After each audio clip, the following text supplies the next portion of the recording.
ما پسرعموهای باهوش میمونها هستیم جناب مولانا. وقت آن رسیده که انسان را از آسمان خیالات پایین بکشیم و روی زمین سخت واقعیت بنشانیم. شما قرنهاست در گوش بشر می‌خوانید که مسافر بهشت است. اما شواهد علمی من به وضوح نشان می‌دهد که ما فقط پستاندارانی هستیم که در مسیر بیرحم تکامل یاد گرفته‌ایم روی دو پا راه برویم و برای فرار از ترس‌هایمان در برابر طبیعت این افسانه‌های زیبا و شاعرانه را ببافیم. جناب داروین، نگاه شما به انسان مثل نگاه کردن به یک قفس چوبی است بدون اینکه پرنده بیقرار داخلش را ببینید. من هم در اشعارم به این سیر تکامل اشاره کردم و گفتم از جمادی مردم و نامی شدم و از نما مردم به حیوان سر زدم. مردم از حیوانی و آدم شدم. پس چه ترسم؟ کیز مردن کم شدم. اما تفاوت ما اینجاست که شما این تکامل را فقط در مرزهای گوشت و استخوان متوقف می‌کنید. اگر ما فقط حیواناتی درگیر تنازع بقا و پیدا کردن آب و غذا هستیم، پس این درد غربت، این آتش بی‌نهایت و این میل به جاودانگی که در سینه بشر می‌تپد، از کجا آمده است؟ یک حیوان درنده دغدغه ابدیت ندارد. او در لحظه شکار می‌کند و می‌خوابد.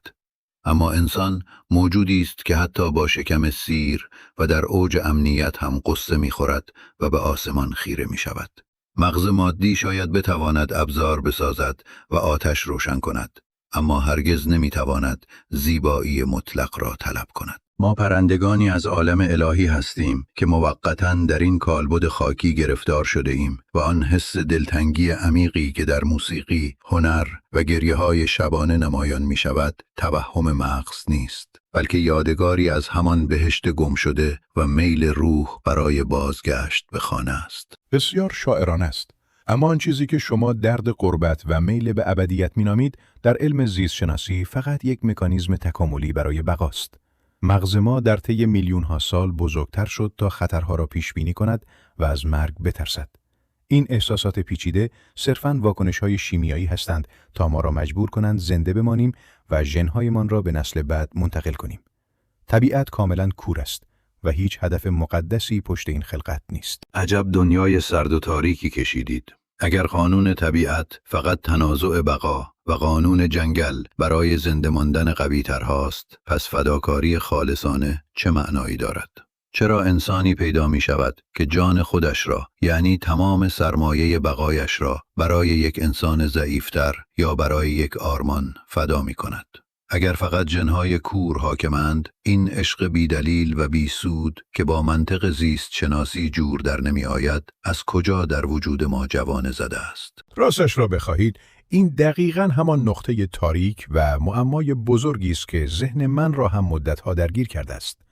آیا فداکاری و عشق خالص صرفاً یک خطای محاسباتی در سیستم بقای ماست؟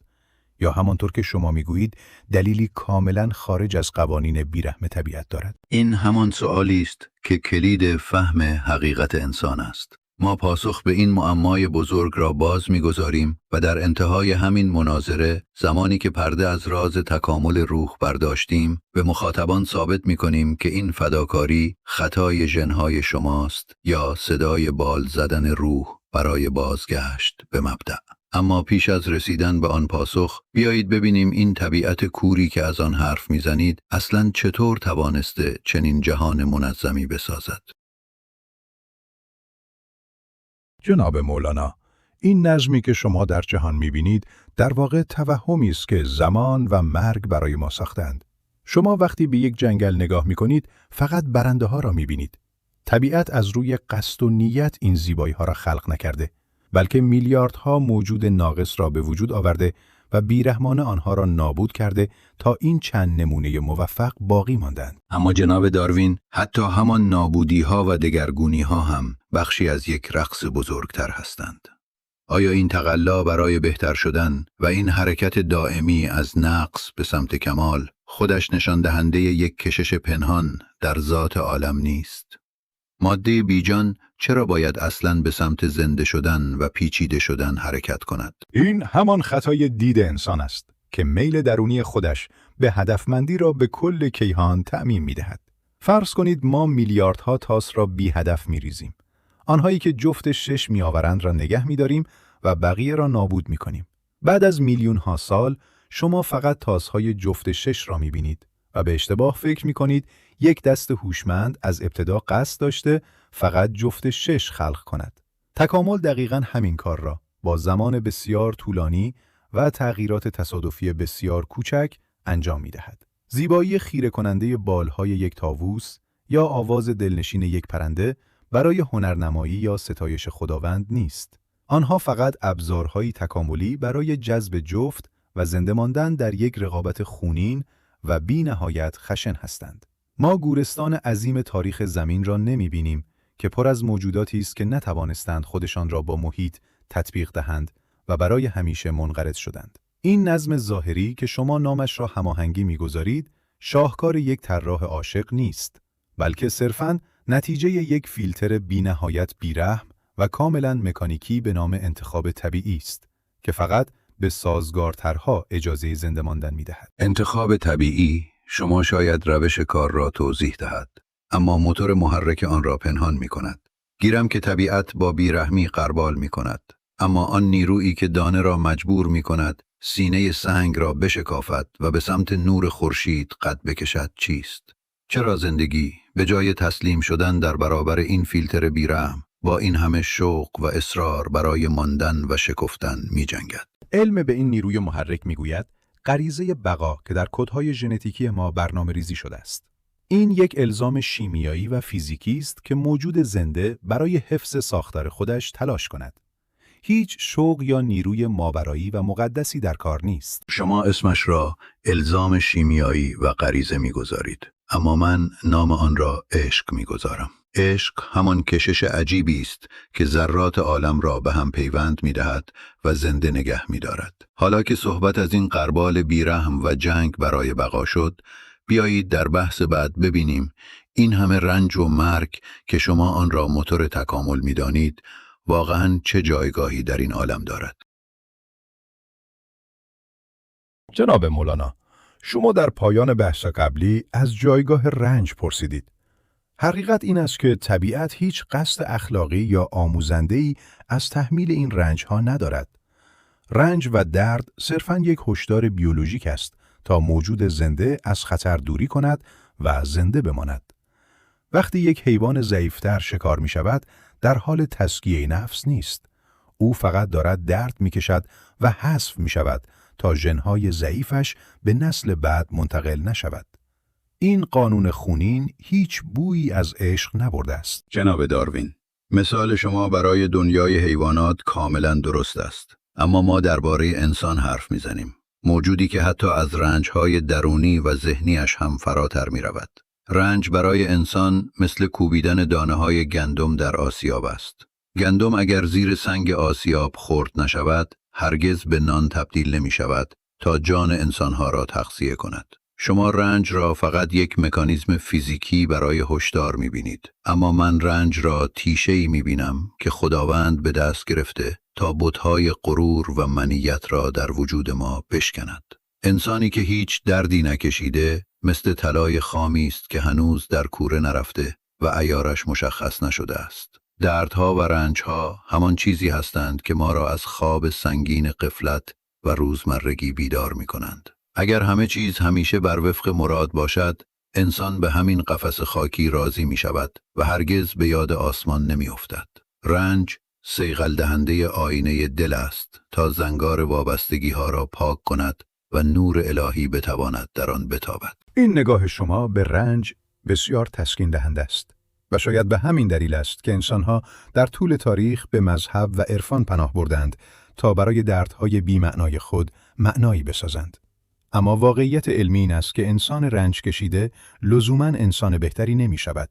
گاهی فقط یک موجود آسیب دیده باقی می ماند که در تنازع بقا شکست خورده است. اگر رنج فقط ما را می شکست و نابود می کرد، حق با شما بود. اما جناب داروین، نگاه کنید که بزرگترین شاهکارهای هنری، عمیق‌ترین اشعار و درخشانترین حکمتها همیشه از دل همین رنجها و شکستگیها بیرون آمدند. این نشان می‌دهد که انسان می‌تواند برخلاف قوانین خشک طبیعت از زخم‌هایش برای پرواز کردن استفاده کند. پرواز کردن از روی زخم‌ها تعبیر زیبایی است جناب جلال الدین. اما علم برای اثبات ادعاهایش به شعر و استعاره تکیه نمی‌کند. اگر واقعاً این روح ابدی و تکامل روحانی که می‌گویید وجود دارد، چرا ما هیچ ردی از آن در فسیل‌ها و استخوان‌های اجدادمان پیدا نمی‌کنیم؟ چون شما دارید در قبرستان‌های زمین به دنبال چیزی می‌گردید که متعلق به آسمان است. پای استدلالیان چوبین بود جناب داروین. در بحث بعد به شما ثابت می‌کنم که ابزار شما برای شناخت جهان، یعنی همین فسیل‌ها و استخوان‌ها، برای دیدن حقیقت هستی چقدر کور و ناتوان هستند. جناب مولانا، شما در پایان بحث قبل گفتید که فسیل‌ها برای دیدن حقیقت کور هستند. اما همین استخوان‌های پوسیده تنها مدارک مستند ما از تاریخ واقعی زمین هستند. علم زیست شناسی و دیرینه شناسی بر پایه شواهد قابل اندازه‌گیری، آزمایش و تکرار بنا شده است. وقتی من بقایای یک موجود باستانی را در لایه‌های سنگی پیدا می‌کنم، نیازی به تفسیرهای شاعرانه یا شهودهای درونی ندارم. من با ایزوتوپ‌های رادیواکتیو سن دقیق آن را محاسبه می‌کنم. چشم دلی که شما از آن حرف می‌زنید، یک ابزار کاملاً ذهنی و غیرقابل اتکاست. هر انسانی می‌تواند ادعا کند که با چشم دلش چیزی را دیده یا صدایی از آسمان شنیده است. اما تا زمانی که نتواند آن را در دنیای مادی ثابت کند، آن ادعا فقط یک توهم زیباست. علم به ما یاد داده که برای کشف حقیقت باید احساسات، آرزوها و تعصباتمان را کنار بگذاریم و فقط به داده‌های عینی تکیه کنیم. جناب داروین، علم شما فقط سطح اقیانوس را اندازه می‌گیرد، اما از مرواریدهای کف آن بیخبر است. استخوان و فسیل تنها قالب مادی حیات را نشان می‌دهند، نه خود حیات را. شما با متر و ترازو به جنگ بی‌نهایت رفته اید. ابزارهای حسی شما برای دنیای ماده عالی هستند، اما وقتی پای درک حقیقت جان و عشق به میان می آید، چشم سر کور می شود. اما بدون این متر و ترازو، ما به دوران تاریکی برمیگردیم که هر اتفاق طبیعی را به خشم یا لطف نیروهای نامرئی نسبت می‌دادند. علم با همین ابزارهای مادی توانست بیماری‌ها را درمان کند و طول عمر بشر را افزایش دهد، کاری که هزاران سال شهود و عرفان نتوانست انجام دهد. درمان جسم کار طبیب است و کشف طبیعت کار دانشمند. من منکر ارزش علم شما نیستم، اما درد اصلی بشر بیماری روح و گمگشتگی معناست. علم شما شاید به ما بگوید چگونه بیشتر زنده بمانیم، اما نمیتواند بگوید برای چه باید زنده بمانیم. رسالت چشم دل پیدا کردن همین چرایی است. چرایی زندگی، ساختن جهانی بهتر برای نسل‌های بعدی و کاهش رنج هم‌نوعان است. ما نیازی به یک معنای کیهانی یا ماورایی نداریم تا انسان‌های خوبی باشیم یا برای پیشرفت تلاش کنیم. اما همین میل به کاهش رنج و ساختن جهان بهتر، آیا خودش بازتابی از همان عشق کیهانی نیست؟ جناب داروین، شما منکر خورشید می‌شوید، اما همزمان دارید با نور همان خورشید مسیرتان را پیدا می‌کنید.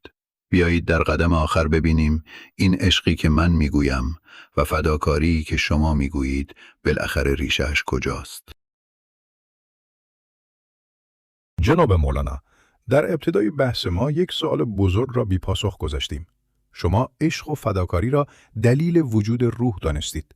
اما علم میگوید این فداکاری‌ها فقط یک رفتار اجتماعی برای حفظ بقای قبیله و گونه ماست. ما برای هم نوعانمان فداکاری می‌کنیم تا ژن‌های مشترکمان زنده بمانند. جناب داروین، اگر فداکاری فقط برای حفظ قبیله و انتقال ژن است، پس چرا انسان‌هایی پیدا می‌شوند که جانشان را برای یک حقیقت انتزاعی یا حتی برای دشمنانشان فدا می‌کنند؟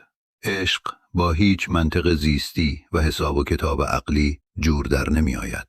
عشق همان صدای آشنایی است که از عالم بالا می‌رسد و نشان می‌دهد ریشه ما در خاک نیست. من نمی‌توانم این صدای آشنا را در آزمایشگاه اندازه بگیرم یا زیر میکروسکوپ ببینم. حقیقت من در کدهای ژنتیکی و فسیل‌ها نوشته شده است. ما فقط حیواناتی هستیم که به خاطر تکامل مغزمان یاد گرفته‌ایم رویا پردازی کنیم و نام این رویاها را عالم بالا بگذاریم. و حقیقت من در آینه دل نوشته شده است. جناب داروین، شما فقط به جوهر و کاغذ این جهان نگاه می کنید و ساختار شیمیایی آن را می سنجید. اما من شعری را می خوانم که با آن جوهر نوشته شده است. ما حیواناتی نیستیم که خواب بهشت می بینیم. ما مسافران بهشتیم که برای مدتی کوتاه زندگی روی زمین را تجربه می کنیم. شاید ما هرگز در این نقطه به توافق نرسیم استاد جلال‌الدین، اما من به نگاه زیبای شما احترام می‌گذارم. هر دوی ما در تلاش بودیم تا راز این هستی شگفت‌انگیز را کشف کنیم. شاید علم من به دنبال فهمیدن چگونگی کارکرد این ماشین است و عرفان شما به دنبال فهمیدن چرایی آن. کلام زیبایی بود چارلز عزیز. عقل و علم شما کشتی را می سازد و مسیر را در دریا پیدا می کند. اما این عشق است که کشتی را در این اقیانوس بیکران به حرکت در می آورد. حقیقت آنقدر پهناور است که هم برای تماشای دقیق شما و هم برای پرواز روح من جا دارد. دوستان عزیز، به پایان این مناظره رسیدیم. حالا قضاوت با شماست. ما محصول تکامل و ژن‌های کور هستیم یا مسافرانی از عالم معنا؟ نظراتتان را برای ما بنویسید. برای حمایت از گفتگو با تاریخ، ویدیو را لایک و کانال را سابسکرایب کنید. اگر هم دوست داشتید در تولید محتوای با کیفیت تر سهیم باشید، از ما حمایت مالی کنید. تا دیدار بعد، در پناه عشق.